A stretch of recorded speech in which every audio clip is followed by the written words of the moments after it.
This is the My Campaign Coach podcast, where we talk about how to win elections. Every week, we let you hear straight from the best consultants, operatives, and candidates in the game, all for one reason, to help you win. For more information about how we can help you win, visit mycampaigncoach.com. Now, here's your host, Raj Schaefer. Welcome to the How to Run for Office podcast from My Campaign Coach. Today we're talking with Wright, the tax assessor collector of my home county, about his run for Congress and what he's learned from his previous elections. First, I want to thank Campaign Sidekick for supporting this podcast. Visit campaignsidekick.vote to find out how their best-in-breed voter contact platform can revolutionize your campaign and help you win. They're rolling out a ton of great new features this year, and y'all should check them out. I'm loving it. Wright has been the tax assessor collector for Tarrant County for the last 7 years. Before that, he worked as a chief of staff and district director in Congress for about 9 years. And even further back, he was elected to the Arlington, Texas City Council several times over.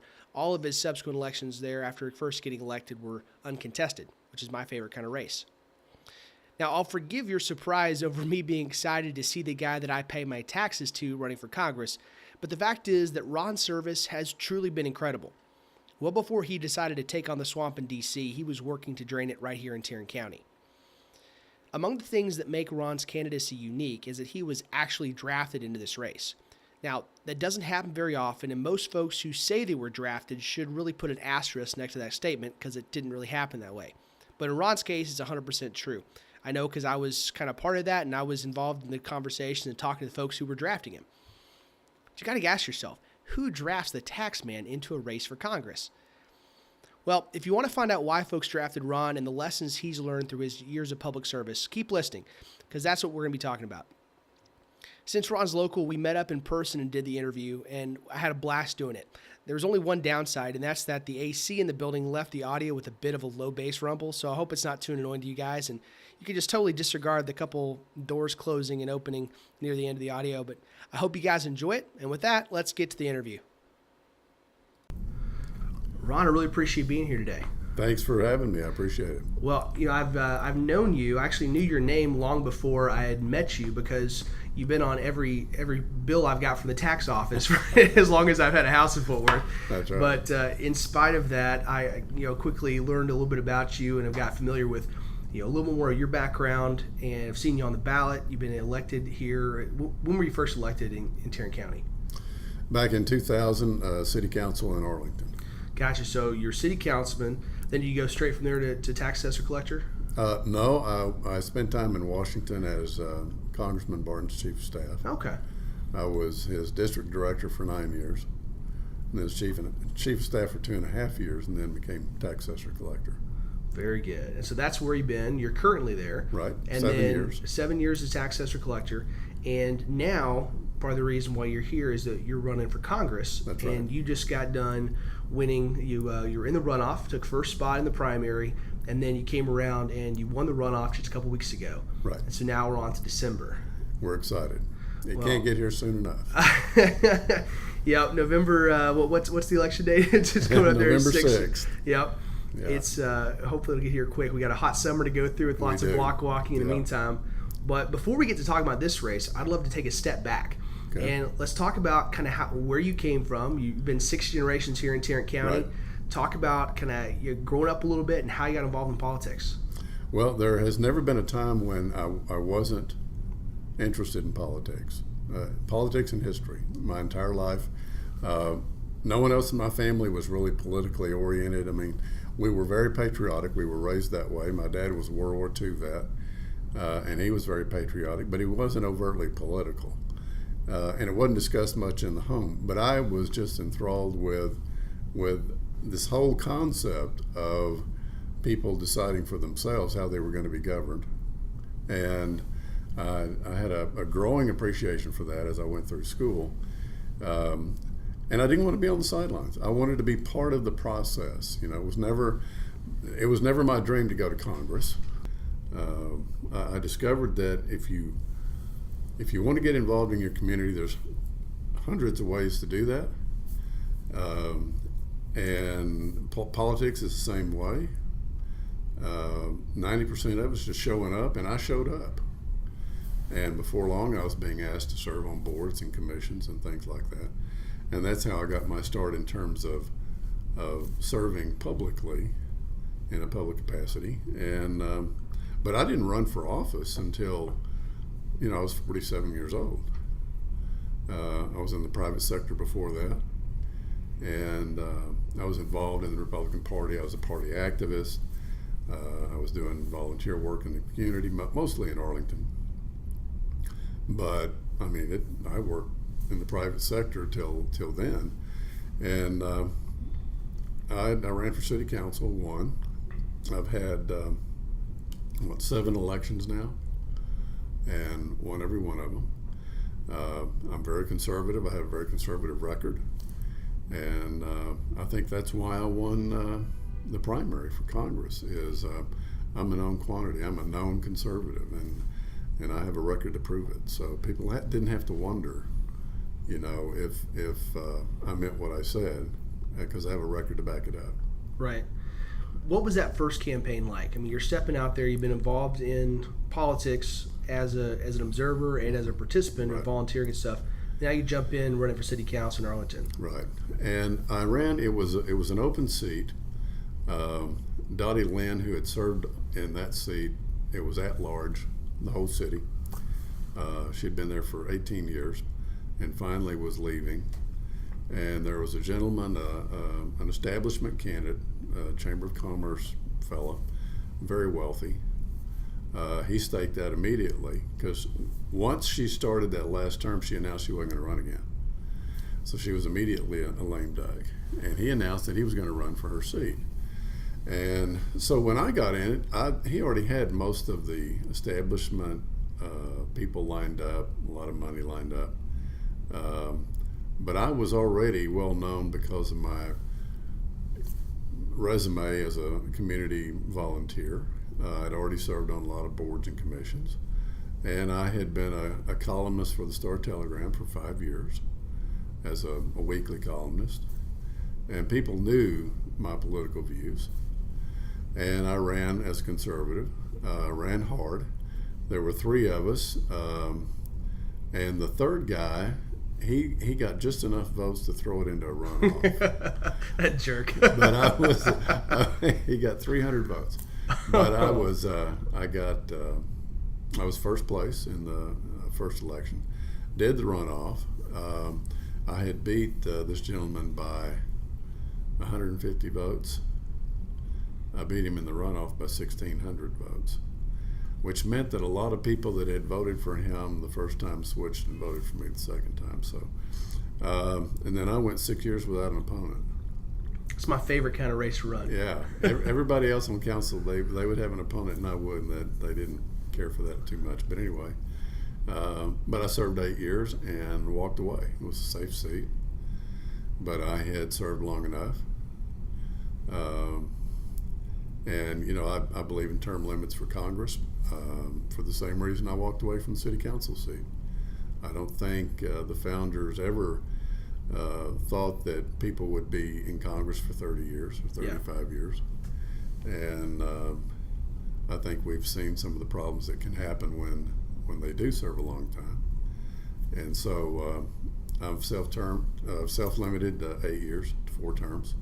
And then I'm going to do the people's business. I'm going to do the best I can to represent people of the 6th District and strike a blow for liberty and come home. I love it. Yeah. But this is not going to be your first exposure to Congress. You spent a lot of time working as district director, which is kind of a similar job to what I did as regional director for Ted Cruz. And then you went up to D.C. to work. Talk a little bit about kind of what you learned, especially what you learned there that's going to be really helpful to you, hopefully once you get there come January. Well, I learned that it's just as dysfunctional as we think it is. Yep. It really is. And in some instances, it really is a swamp. And I learned about the insidious nature of money and politics up there. And what years were you up there? Okay, I went up there at the end of 2008, and Obama had just been elected. And I was the chief of staff until May of 2011, when this job came open down here in Tarrant County. So I was there when we were in the minority. I was there when we took back the majority. Being in the majority is a lot more fun. Yes, sir. But I tell you what, I learned so much about the left in this country, the liberal Democratic Party that rules Washington, D.C. when they're in power. Their mentality was absolutely frightening, because people like Nancy Pelosi and Harry Reid and Henry Waxman, and the list goes on, they believed that their time had come and they needed to just get this stuff done that they'd been waiting on for years. Rules didn't matter. They just wanted to stuff it all down the neck, the throats of the American people, and they did. Yeah. I was in the gallery the first, it wasn't a State of the Union, it was right after he was elected, but it was the first joint session of Congress for President Obama. And it was astonishing how the Democrats in Congress treated him like he was a god. And I watched when he was coming back up the aisle, that center aisle, after the speech, and members were just literally running over each other to get to that center aisle just to reach out and touch him, just to touch him, not shake his hand, just touch him. And it was kind of scary. It was really creepy. And sorry about that. But I learned that, you know, the power of an agenda, and the left in this country,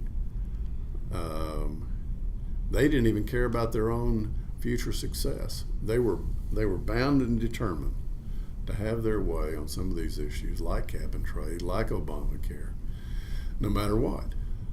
And we had already seen in 93, when the Clintons tried to stuff it down our throats. And what happened the very next year? For the first time in 40 years, the American people gave control of the Congress to Republicans. We lost it in 06. In 09, they stuffed it down our throats again. And this time, it took, without a single Republican vote, they stuffed it down our throats. What happened the next year? They lost Congress again. And what they don't seem to get is, when this happens, and the American people speak loudly in an election like that, it is a repudiation of the left. It's a repudiation of liberal government, of government mandated health care and all the stuff that goes with it. It was a repudiation. They didn't care. No. Their agenda is all that mattered to them. And that's scary. We can't afford to go back to those days. We've got to keep the majority in Congress this year. Well, and even beyond just the majority, one of the lessons that they took out of the swiftness with which that pendulum swung back into the words of the conservative side was that was the catalyst behind them going all in a bigger way than they had in the previous decades, towards the executive order, towards the administrative state government. Absolutely. In a huge way. And Congress directly ceding authority and basically saying to these executive branch administrative agencies, hey, we really don't like passing laws like this or about these things, because it'll probably get us in trouble. But can you guys just write them? We won't hold you accountable. It's just perverse. It is. And beyond that, just beyond what you're talking about, is an even broader problem, and that is how Congress over time has ceded power to the executive, and it didn't matter who the executive was. And we're paying a price for that. When is the last time Congress passed the budget? Yeah, I couldn't tell you. The way the United States government functions is an outrage. We don't have a budget. We do continuing resolutions, and that leads to these huge omnibus spending bills that people vote on without knowing what's in it because it's too big to read it all. It's crazy. And yet, that's how the United States government functions. I will tell you this, I am tickled to death with Donald Trump as president of the United States. Now, there's a lot of negative things you can say about him. Sometimes I wish he'd throw his phone in the Potomac, but look, the man has gotten results. and we're already feeling it. You look at what the economy is doing. It's huge. It is huge. Everything Republicans have said about tax cuts for the last couple decades, he's proven quite clearly. Exactly. And the awesome thing is that that's not issue solved or problem resolved. The way that both the Republican Congress and the president are looking at it is like, that's bite one. And they Right. I mean, they're looking to go back. Hopefully you'll be part of that, going back and making even more significant changes, saying, look at the success we've had with the partial measure. Just think about what kind of growth and opportunity we'll see if we actually fulfill this agenda that we're talking about on tax reform. Yeah. Well, I can tell you the American people and Republicans in particular are very frustrated. I think they're very happy with what Trump's done, but they're very frustrated by the fact that Republicans control both houses of Congress, and we can't seem to get things done. We can't repeal Obamacare. Really? Everybody ran on that. Yep. Everybody ran on that. For And yet years. when not they- just like one election cycle, literally for a decade. Right. That's what we ran, nearly a decade, 6 Yeah. years, or 8 years, whatever. That was the issue. That's what we ran on. And then we vote on it, or we can get it done in the House. There's a lot of things we can get done in Right. the House. And then it breaks down in the Senate. And Well, in the House, even this year, they were unwilling to put through a clean, once we got the House, they were unwilling to put through a clean Obamacare repeal because the Senate leadership put pressure on them and said, hey guys, don't make us look bad. which is crazy. Yeah. Look bad to whom? Right. Do what you promised to do. And so there's even though Trump is doing a lot of things that the media hates to give him credit for, we still have that problem in the United States Congress, and people are losing faith in the Congress even more so than they already had. I'm a tax collector, and I have a lot more respect than the United States Congress. Which is pretty crazy. So they're under prostitution when it comes to, and that's terrible for the country. We've got to do what we say we're going to do. We've got to be what we say we're going to be, and so far we have failed to do that. So let's take a step back and talk about the tax collector thing, because that's been a lot of your experience, and it's part of why I've become such a big fan of yours, which I'm sure is surprising to most of the listeners. Hearing that, one, I'm a fan of the guy that I've got to pay my taxes to, but that seat came open. Let's talk about the campaign, then kind of talk about some of your experiences there, because I want to the uniqueness with which you've approached this job and the integrity with which that you brought to the office has been incredible. But how did you end up getting there? I was true story. I was sitting in my office one day and my phone rang. I knew that Betsy Price, the Tarrant County tax assessor, had resigned to run for mayor of Fort Worth, which she won. And the commissioners were going to appoint somebody to fill the last year and a half of her term. Beyond that, it wasn't on my radar at all. And the phone rang, and it was a political player who will remain nameless, but he was a political player in Fort Worth. And I told him, he asked, and I said, well, no, it's never been my goal to be tax assessor collector. And he said, well, you need to make it your goal. And I mentioned a couple of people that I thought would be, and he said, no, they're not on the list, but you are. And I said, well, how long is the list? And he said, it's got 2 people on it. And so I thought my chances were pretty good. Yeah.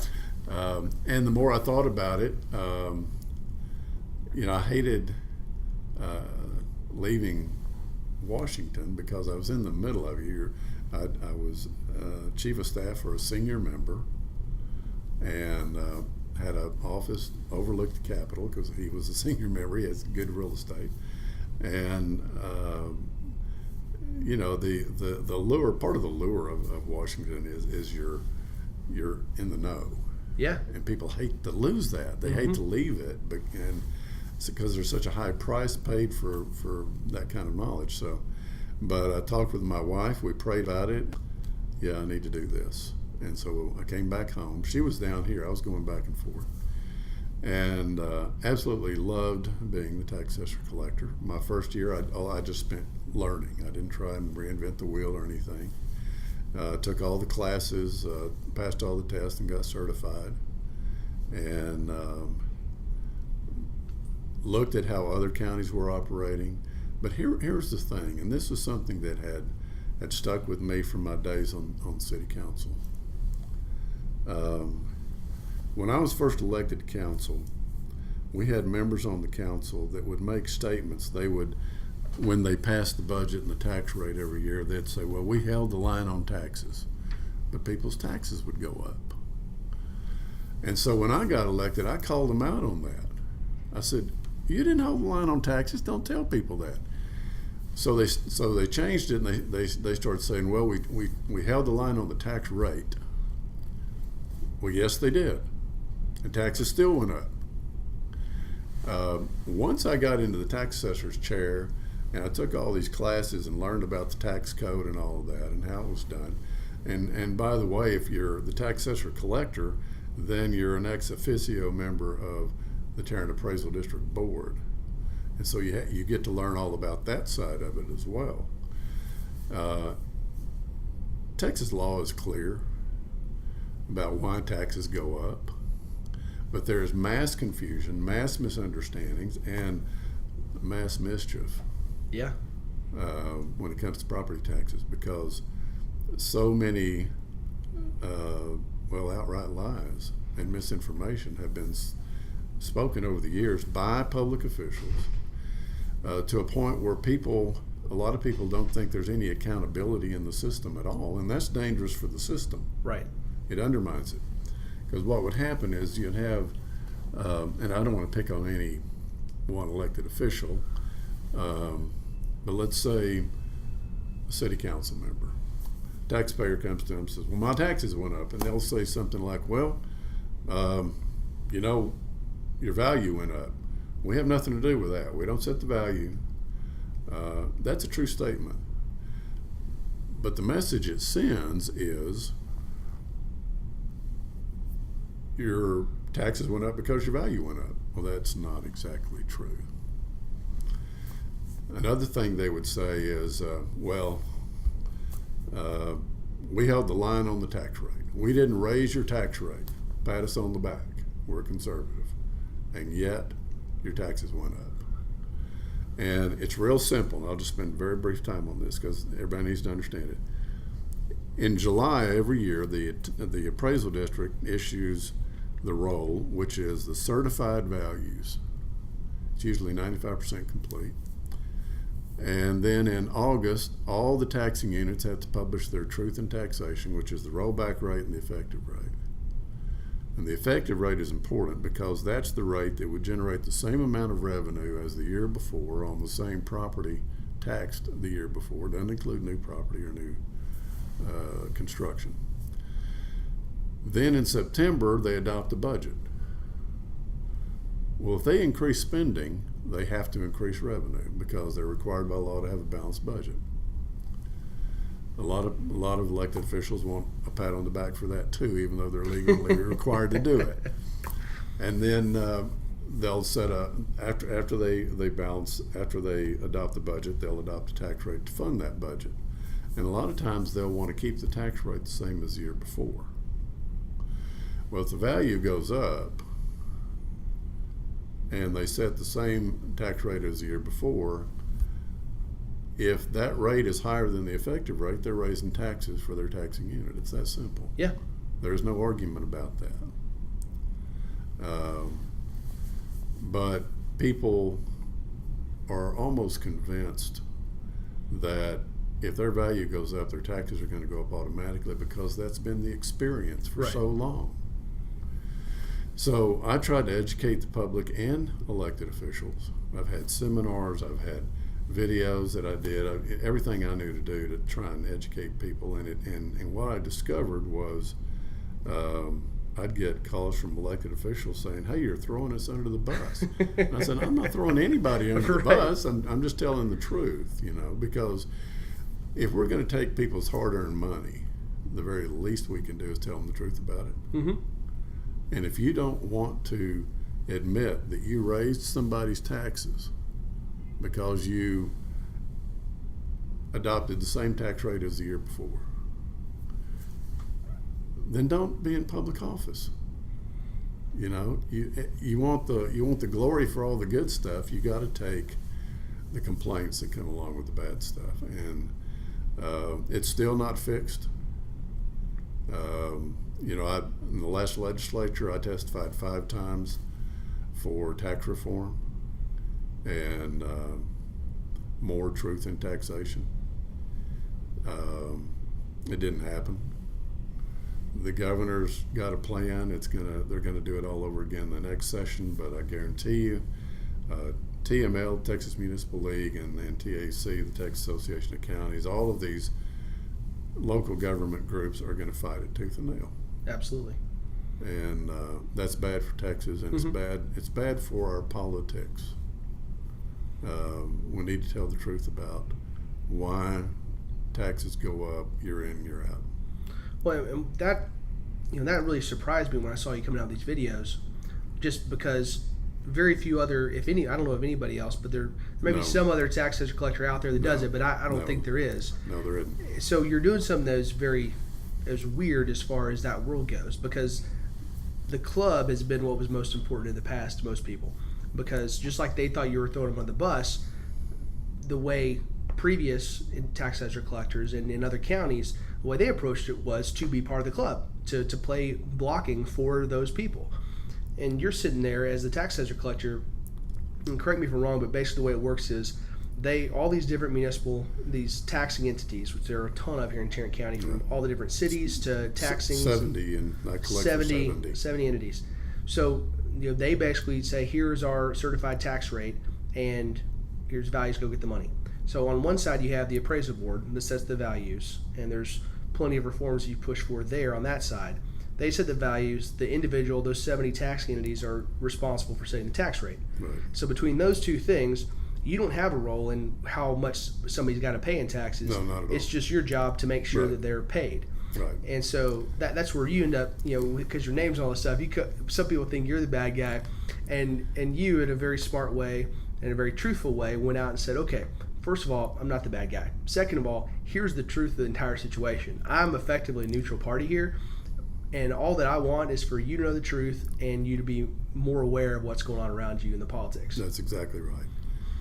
Again, if we're going to take people's hard-earned money, the very least we can do is tell the truth about it. Well, I've had a whole lot of respect for that, well, thank you. And the way you approach that. I think that's a large part of why I think you had such strong support for folks for you to run for Congress. Because when Joe Barton announced his retirement and this seat came open late last year, there was a clamoring for all kinds of people wanting to run. I mean, I think it's 34 years since the seat had been open. Right. And so an opportunity doesn't come along very often. Large amount of Tarrant County and several other counties, that's 2 or 3 other counties involved in the district. And so a lot of people want to run. You had 14 people total end up in the race, as we saw with a lot of open seats around the state. And yet you found yourself in a position of there was a lot of people that had high profiles saying Ron Wright's the guy. And the reason he's the guy is because look at how he's handled this job. And it may be my limited knowledge, but I'm not familiar with any other tax assessor collector in the history of mankind having such high praise and having similar folks behind him. In my office, there's a print of Caravaggio's Martyrdom of St. Matthew, and it shows him being killed. And I wanted that up there because St. Matthew is the patron saint of tax collectors, and he's being murdered. And I thought that might keep things in perspective for me. But look, I think the difference between the way I approach the job and others have is what I see among other tax assessor collectors is they believe they work for all these governments. I believe I work for the people, and I've tried to be a taxpayer's tax collector. But I have a history of standing up. And this was just one more occasion when I did that. Well, I think when people look at, and clearly they have over the last, at least Republican voters in this district, I think they desperately want, when they look at the problems that we talked about in D.C., they want somebody who's going to stand up. They, time and time again, they wonder why could we have both houses of Congress and the presidency, have the White House, and have such an outpouring of support for a putative conservative agenda, and yet so little is being done on major issues we fought for. It's extremely frustrating. Look, we've had fiscal problems for decades, deficit problems for decades. We've been kicking the can down the road. There's a phrase we've been using for decades, and we're still doing it. Look, we're going to be $21 trillion in debt. $21 trillion. This is what we're piling up for our grandchildren and great-grandchildren. And everybody should hang their head in shame over that. Again, it goes back to how we're doing it. We're operating without a budget, and it's about as messy as it can be. And if we don't get the spending under control, it won't matter what we do on the tax side.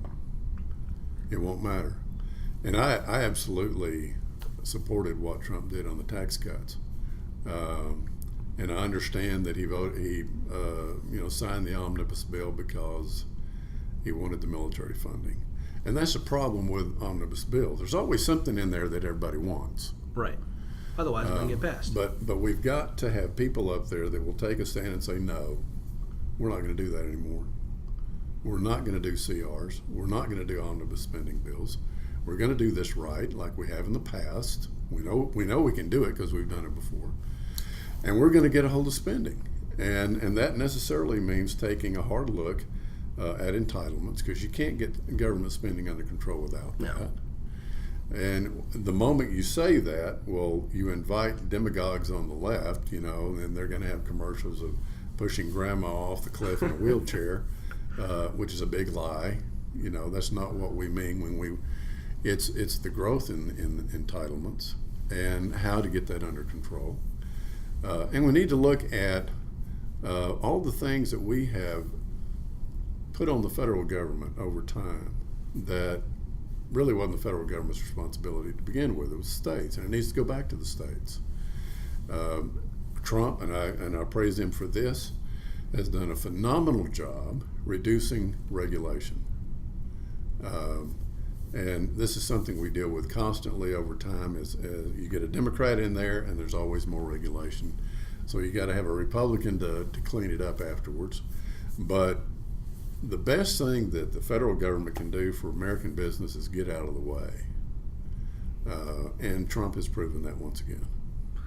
So that attitude that you brought to the tax assessor collector's job of being transparent, helping to educate the public and make sure they knew what was going on. They said, look, I'm behind the curtain and I want to tear this thing open and show you this. These are the levers that are making things happen. These are the people that are responsible for it, not necessarily by name, but letting people know that, hey, your city council is the one that's in charge of that, or your school board. Right. And I think that a lot of why so many people stepped up to say that you needed to run and call you to run for this office, kind of draft you into this race, was because they looked at DC and said, that's exactly the attitude that we need. We need somebody that's willing to go as our advocate in there, into Congress, and tell us the truth about what's going on there, and help us by speaking not just to the district, but to the country, saying, look, this is the reality. And we have people here that are unwilling to make these changes. Right. And so, let's look at how that developed, because you were drafting this race. You had a ton of people that all of a sudden say, the spot comes open, and a whole lot of people. I think Connie Burton deserves a fair amount of credit for tweeting out and talking about it, but a bunch of people were instrumental in helping say, look, jump on in. How did that kind of evolve? Well, it was surprising to me because, and I'm being very honest here, I was a very reluctant candidate when Joe first announced that he wasn't going to run again. And so I started calling people. Obviously, I wanted to be involved in getting a Tarrant County Republican elected. And so I called the people first that I thought were kind of obvious. Connie Burton, Tony Tinderholt, Matt Krause, Bill Zeller, those guys, because it's 6th district part of the county. And Connie was the first one I called, and she said, no, but you should. Yeah, I called her as well, and she's the one that said, no, but Ron should. and I'm like, okay, that's not the answer I was expecting. Tony, same thing. He looked at it. It wasn't right for him personally. The timing was not right for him personally. and so on, I would have stepped aside for any of them. But more and more people were basically saying, no, it needs to be you. And that was flattering, but it's not what I was expecting would happen. But I'm glad it did. I mean, I'm very excited about the possibilities. The thing is this, I've been in the public sector now since 2000 in terms of being an elected official. I know what I believe. I know what my political philosophy is. It's all very well developed. And I have used that along with my faith, my religious faith, as guideposts for years, and it's worked out for me very well. And when it hasn't, it's when I wasn't. Right. And so I'm going to do the same thing up there. I have no desire to be in leadership. I have seen over and over again, if once you start climbing the leadership ladder, which begins when you're a subcommittee chairman, and then you want to be the full chairman, or you want to be the whip or the majority leader, whatever the case may be, you kind of give a little bit of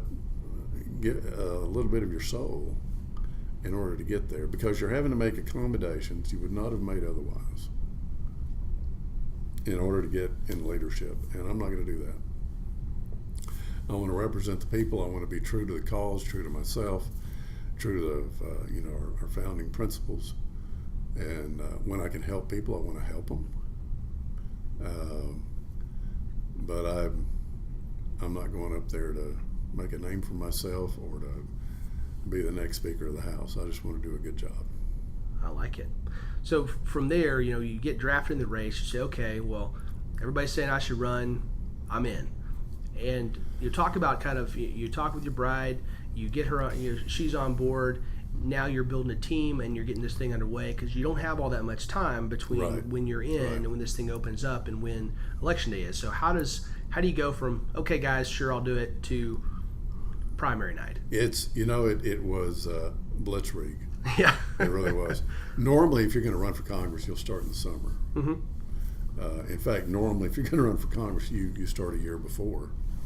And you're lining up support, you're lining up money, you're lining up you're doing all of that long before you actually file for office.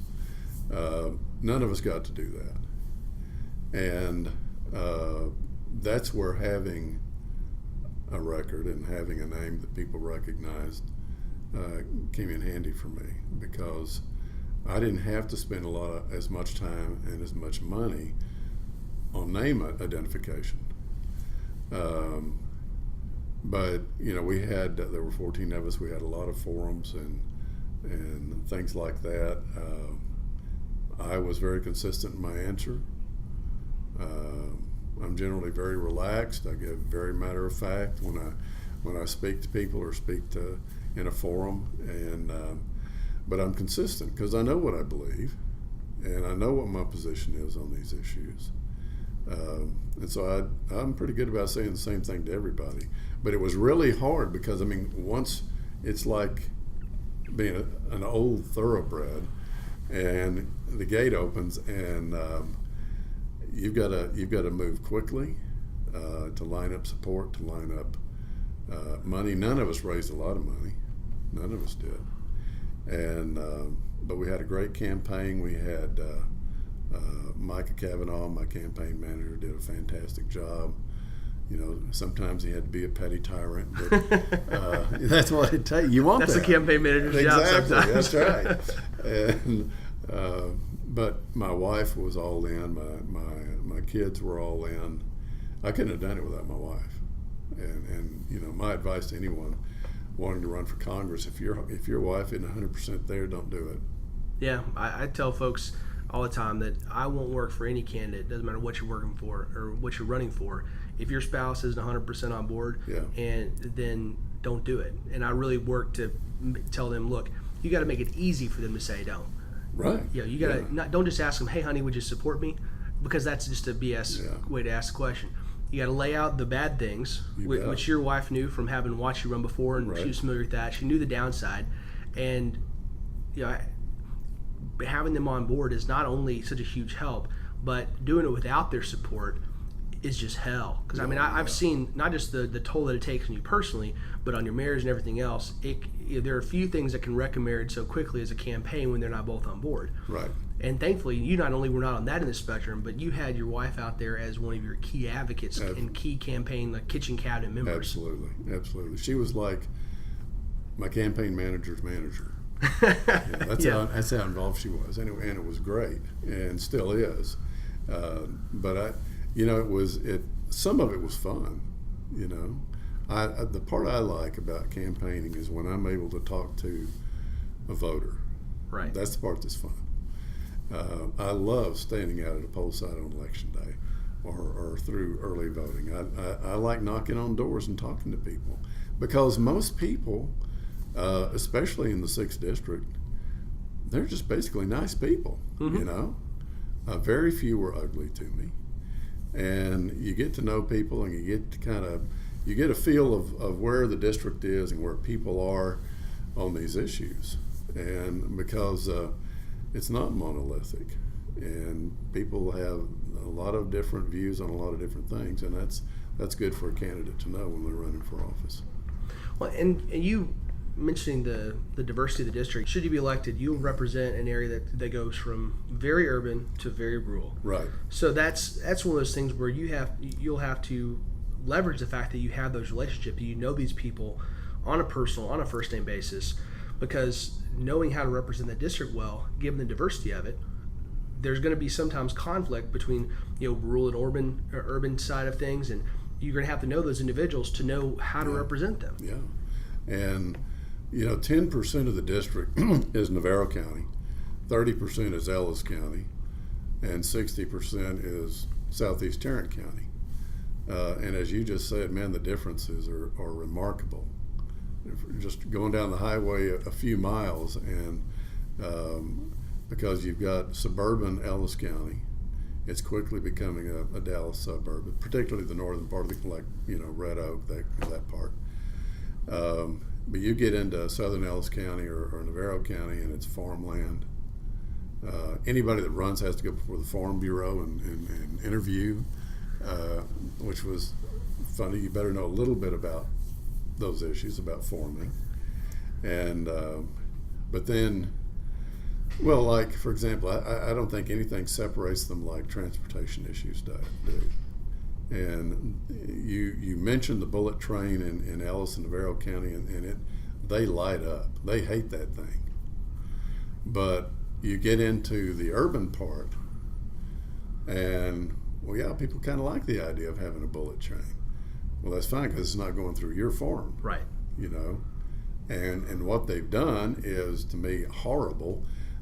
You have a Japanese firm that is going to build the line, operate the line, absolutely a private enterprise, but they have been given eminent domain authority to take the people's land, and it's not benefiting anybody in Ellis or Navarro. And what I've said consistently is,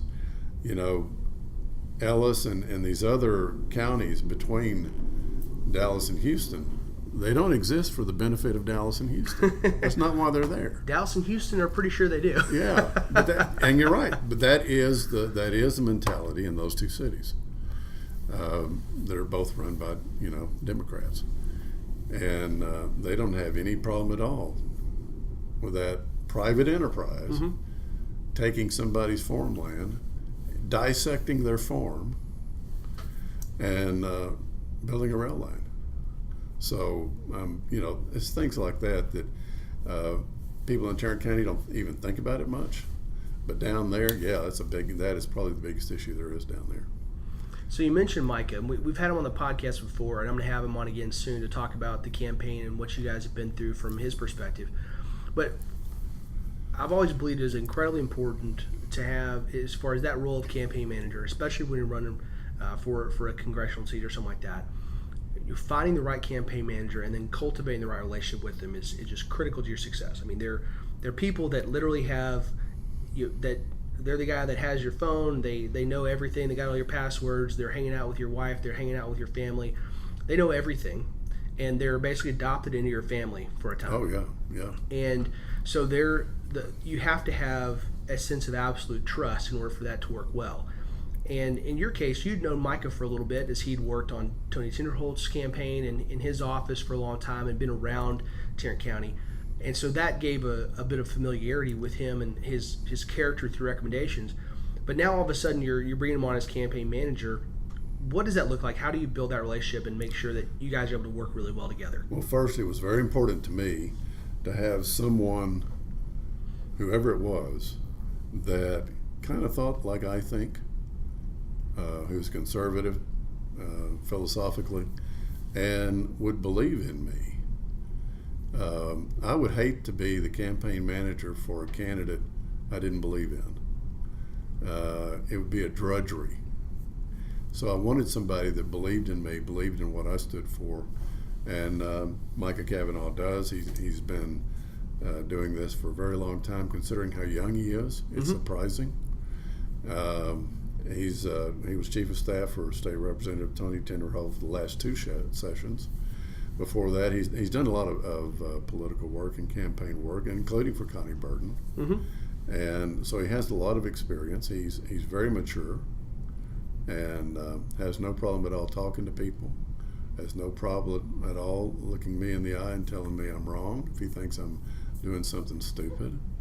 Of course, whenever he did, I'd tell him how wrong he was. But we got along great. Personally, we like each other personally, and we believe in each other. We have a lot of mutual respect, and that made for a very successful campaign effort. So it seems like some of the key things you guys had there was, one, you had the same, roughly the same ideology, and you knew you had a goal in common, and that he believed in you. So you could both get behind the product that's being sold. Two, he had experience, so he knew how to run things. He could bring a valuable skill set to the table, so he could know things that you didn't know and work with you and help run that campaign. Right. And then thirdly, he had a good personality that fit with yours as far as just the interpersonal working relationship. So with the long hours and the hot days or cold days, or it may have been, that you guys could not have tempers flare. You could get things done and tell each other when you're wrong without it being causing too much friction. Right. And, there were days that I'm sure he wanted to take a board and hit me over the head with it. And it's that way with any campaign. But here's the thing, too. Some of the fundamentals of campaigning are the same no matter what you're running for. But then they're also different for different offices. Running for a legislative seat, whether it's city council or state rep, Congress, that's different than it is for somebody who's running for county clerk or tax assessor collector, which are primarily, not entirely, but primarily administrative jobs. They're not making laws. And so it's a little bit different, and not only your political philosophy, but you have to be pretty specific about your position on issues, because they want to know that. Voters want to know that. It's not as important for a county clerk to be free trade, pro-free trade, or opposed to free trade, whatever the case may be. But it is for someone in a legislative position. Same thing if it's immigration, whatever the issue is. If it's a legislative seat, you have to run for it a little differently. And you have to be able to speak on issues a little differently than you would for some other kinds of political positions. So, as we're kind of getting towards the end here, a couple weeks ago, you got to meet the president. He was coming to town. I did. And you got to spend a few minutes with him there. Got to heat up the tarmac there at Love Field. Tell us a little bit about that. I'm sure everybody loved it. It was great fun. The White House called, and Lance Gooden, who won the 5th district to replace Jeb Hensherling, and I were both there. We were the only two to greet him when he got off the plane. And It was, probably 110 on the tarmac. It was pretty hot, and the wind was blowing a gale. And this was funny because he gets off the plane, and the wind's blowing, and my hair's all over the place. His hair doesn't move. Not a single hair moves. And when it got close, it didn't look like he had a lot of hairspray. I'm convinced the wind's afraid of him, and it just splits and goes around him. Because it was blowing. Yeah, it was hot, but it was a lot of fun. And he, it's always fun to meet the President of the United States, especially if he's a Republican. But he's tall, like you see in the pictures, and very matter of fact, very businesslike, and asked about our campaigns, and then the car pulled up, and he got in, and off he went. But it was a treat. Wonderful. Yeah. You got any final words for candidates that are out there thinking about running for office or that are in the middle of campaigns themselves? First and foremost, know who you are and what you believe. So many times I've seen people run for office, especially local office, because that's usually where it starts.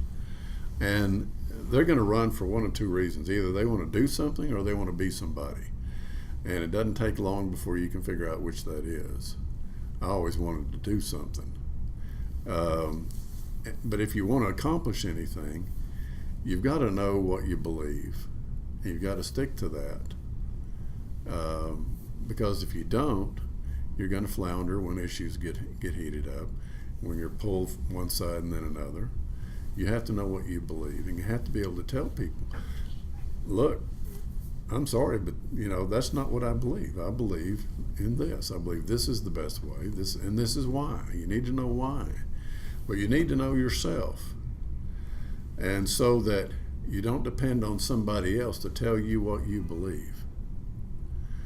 So, first and foremost, know who you are and what you believe. Second, tell the truth.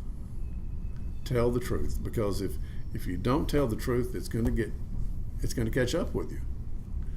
And a lot of people have this vision of well, we can be clever and fool the people. Well, you can do that part of the time.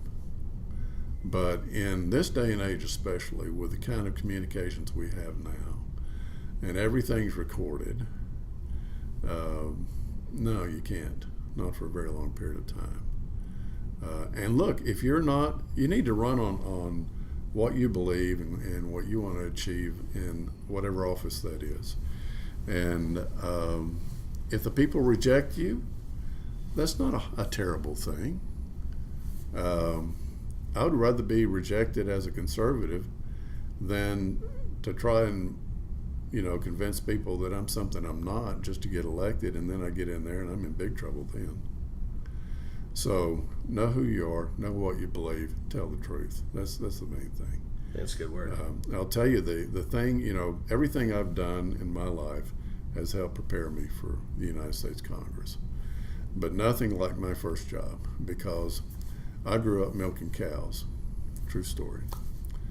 And cows have no sense of propriety, so you have to learn how to use a shovel when you work on a dairy.